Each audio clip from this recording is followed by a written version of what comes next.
મોરબીના જેતપર ગામમાં લાઠીચાર્જ મામલે હવે ગુજરાતનું રાજકારણ ગરમાયું છે. ખેડૂત મહિલાઓ પર થયેલા અત્યાચાર સામે આમ આદમી પાર્ટીના મહિલા મોરચાએ ગાંધીનગરમાં જ મોરચો માંડ્યો છે. આપના મહિલા પ્રદેશ પ્રમુખ પાયલ સાકરિયા સહિત રચના હિરપરા, નેહા કેવલ રામાણી અને કુંદન કોઠિયા સીધા મહિલા આયોગની કચેરીએ પહોંચ્યા છે. જેતપર ગામમાં બહેનો અને દીકરીઓ પર થયેલા લાઠીચાર્જ અને દુર્વ્યવહાર મુદ્દે કડક કાર્યવાહીની માંગ સાથે આવેદન પત્ર અપાયું છે.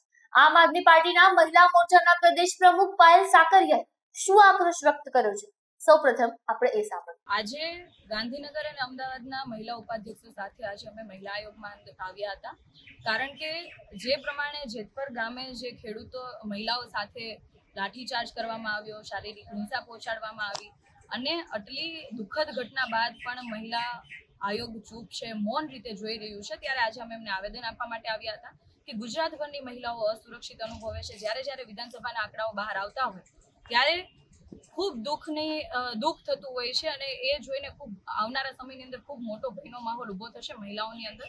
એ પણ દેખાતું હોય છે કે દિવસે ને દિવસે છેડતી, દિવસે ને દિવસે અત્યાચાર, ઘરેલું હિંસા, અનેક પ્રકારથી મહિલાઓ ખૂબ પીડાતી હોય છે. ઘરે પણ ખૂબ કહેવાય કે મહિલાઓ આજે ઘરે સુરક્ષા નથી અનુભવતી, બહાર અનુભવતી નથી સુરક્ષા, સોશિયલ મીડિયામાં પણ સુરક્ષા નથી અનુભવતી. તો આટલી બધી અસલામતીની વચ્ચે જ્યારે મહિલાઓ ખૂબ જોશ સાથે, ઉત્સાહ સાથે પોતાના હક માટે, જ્યારે મહિલા ખેડૂતો પોતાના ખેતરો બચાવવા માટે જ્યારે આંદોલન ઉપર આવે છે, ગાંધીજીના માર્ગે આંદોલન કરે છે, તો ત્યારે એમના ઉપર હિંસા કરવામાં આવે છે, એમને લાઠીચાર્જ કરવામાં આવે છે. આનાથી શું તંત્ર શું સંદેશ આપવા માંગે છે?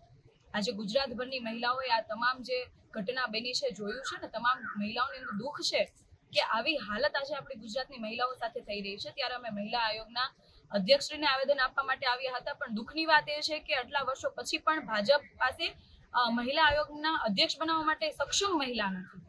2022 થી આજે 2026 ચાલે છે, તો એક મહિલા અધ્યક્ષની નિમણૂક આ ભાજપ સરકાર નથી કરી શકી. પણ ભાજપના નેતાઓ માત્ર ને માત્ર પોસ્ટરોની અંદર વાહવા લૂંટવા માટે અને ચૂંટણીમાં ઢંઢેરો કરવા માટે મહિલાઓની સુરક્ષાની, મહિલાઓને સશક્તિકરણની માત્ર ને માત્ર રૂપિયાની વાતો કરે છે. તો સાંભળ્યું ને, જેતપરમાં ખેડૂત મહિલાઓ પર જે લાઠીચાર્જ થયો છે એ મામલે અત્યારે આમ આદમી પાર્ટી લાલચોળ છે.